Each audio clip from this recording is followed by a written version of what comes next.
What's up, people? It's been a long time since we've done a long sort of format video like this, and I'm going to start it off by doing something that I haven't done actually on this channel yet, and it's going to be talk about my own career from start to finish, from the moment in 2011 I made my application to the very end of signing off as a reservist. And hopefully by doing this, it'll give you a little bit of an insight into a career in the British Army, and hopefully you can go away and use this information to further advise you or even give you a little bit of motivation to join the military if that's something that you wish to do.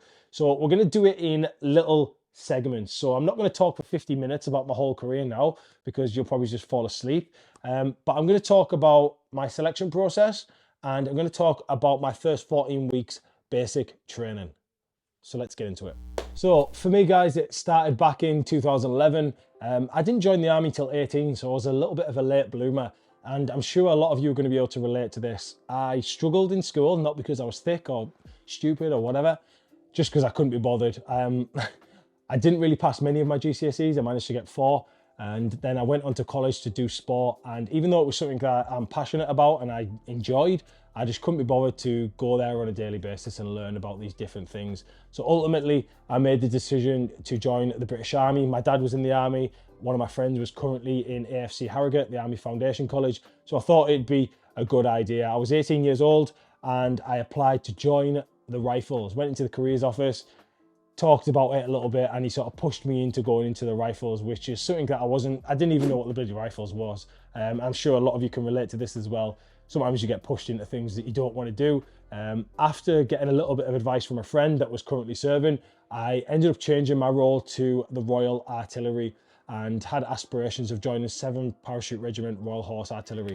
Sorry, any pararegs, I was watching this. So I went to my selection up at Glencorse, which is where you go if you live in the north of the country, and that is your assessment centre. It was very, very similar to what you guys do now. However, there was some slight differences with the physical test. So we did a 1.5 mile run instead of a bleep test or a 1.2 mile run. We did the 1.5, which was a little bit longer, and we had different times that we had to hit. Now, back then, I was nowhere near as fit as what I am now, and I was nowhere near as fit as what I was in the military. I very much struggled to sort of pass it, so I know a lot of you guys can probably relate to that. And if you have seen any of my videos, you might think you can run quite easily, but it wasn't always like that for me. I was quite chubby, let's call it, and I only just passed the 1.5 mile run with a time of 12:10, I think it was 12 minutes 10, and I needed 12:45 to get into the Royal Artillery, I believe, back then.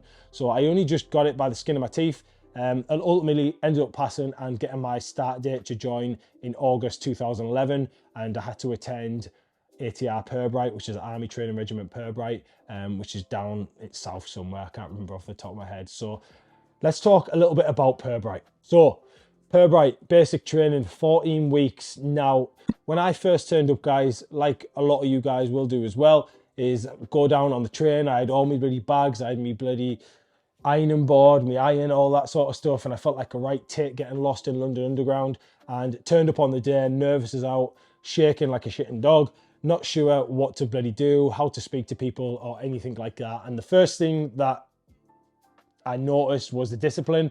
And I've spoke to a lot of you guys through videos and through private message about the discipline within basic training. And it sort of hit me like a ton of bricks straight away. We were stood there and we got told to get into our PT kit straight away. This was a little bit different to what it is now. And we went out and did a 1.5 mile run assessment straight away. I had improved a little bit because I'd done a little bit of sort of preparation training before going down there. But like I've said in a lot of my videos, guys, I was like a fish out of water. I didn't know what to do with myself. The discipline was very, very strict straight away. And I was like, is this the right choice for me? Which is what a lot of people think in them first initial 4 weeks. However, I held on. I got through it all. It was very, very tough. I'm not going to lie. We were up sometimes until like 1 in the morning doing block jobs, scrubbing toilets, doing all them sorts of things. We got thrashed up and down the building. We got sent up and down the stairs around the block on multiple occasions, but we held in there. Some of the most challenging things for me were the shooting, because I was pretty much blind back then before I had laser eye surgery. And I really, really struggled with the indoor shooting and the outdoor shooting. Eventually I got it because they actually issued me some glasses. But that was probably one of the main things, that along with the initial discipline, was probably the main struggles for me. And I know a lot of you guys will struggle with different things throughout your training. Some of you may struggle with the fitness a little bit more, but fitness was something that I had naturally. I was always played a lot of sport and stuff like that. However, I was a little bit chubby because I like pizza. But once I got into the environment of the military and I cut out all the crap, and I was doing physical training on a daily basis, even though it was tough, I improved massively. So my time went from sort of 10 minutes 30 when I first turned up to sort of sub 9 minutes, which allowed me to sort of start thinking about going into the airborne forces and doing P company and all them sorts of things. And then the sort of key moments I remember is just it being a really good laugh. I'm not sure if any of you guys have seen the video on YouTube of all the soldiers in basic training dancing around in pants and a hat on. That was actually my platoon. I wasn't in the video because I wasn't that stupid. However, my platoon did that video of them all dancing around in pants on and their stupid top hats on, just being idiots. And that's all I can remember from basic training, really, is it just being a bit of a laugh, working hard together and just getting through it and getting through one of the toughest points in your career.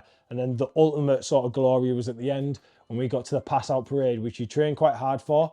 But when you march on that pass off parade initially, the hairs on the back of your neck are going, your family and friends are there. And it's just a really, really proud moment. And then after that point there, you go on to get a lot more freedom. Now, going from week 1 to week 14, think of like week 1 to sort of 5 or 6 as them initial discipline bits. And then as soon as you go home on your long weekend and you've passed your drill test, you will get a lot more freedom, and the staff sort of lay off you a little bit, because just think of it like this: the staff have families and they want to go and chill out as well. They can't be on you at all times. So when they get you to that bit, they sort of start leaving you alone in the night and you get a lot more freedom. And then, like I said, as you go onto your phase 2, you get even more and more freedom. So if you have got any worries about phase 1 training and ultimately got any sort of worries or sort of negative points about joining the army, the Navy or the RAF, then I'd advise you to sort of rethink it and think about the positives that are going to come out from just even passing a basic training or doing a 6-year career and stuff like that, because you can get a lot of good things from joining the British Army, the Royal Air Force or the Royal Navy. So that's going to be the first sort of segment of this video, guys, talking about them initial stages and then the selection and the basic training. Now, hopefully from this, you've got some sort of idea of what it's like. It's basically like a team and it's a challenge and you've got to get through it, and it's a big, big game. And that's all it is, because basic training and phase 2 training is not what the army is like, and it's probably not what like the Navy's like. I can't speak from experience, obviously, or the Air Force is like. It's just a big, big game of them trying to mold you into what they want you to be. So if you can think about that every time they're screaming and shouting at you and they're telling you you're a twat, they're telling you that you need to get running, you need to get moving, stuff like that, just think at the end of them 14 weeks, you'll be moving on and it'll be new faces, and you'll probably never see them section commanders, platoon commanders ever again. Then you've got different section commanders at phase 2, and eventually you'll get to your regiment and you'll just be one of the blokes or one of the gals, and you'll just be integrated in there, and you won't get talked to like that as much. There might be odd occasions, but you'll be treated like an adult, and discipline won't be as high as what it was in them first parts of your career. So guys, if you did get any sort of value from this, or if you've got any questions, then please drop them in the comments down below. I would love to answer them for you. And stay tuned for the next part of the video where I'm going to talk about phase 2 training, but more specifically, I'm going to talk about my experience with Larkhill, the School of Artillery, and what I think the key moments are for me, and what I think you've got to look forward to if you are going into your phase 2 training in the British Army. Thanks for watching. Catch you in the next one.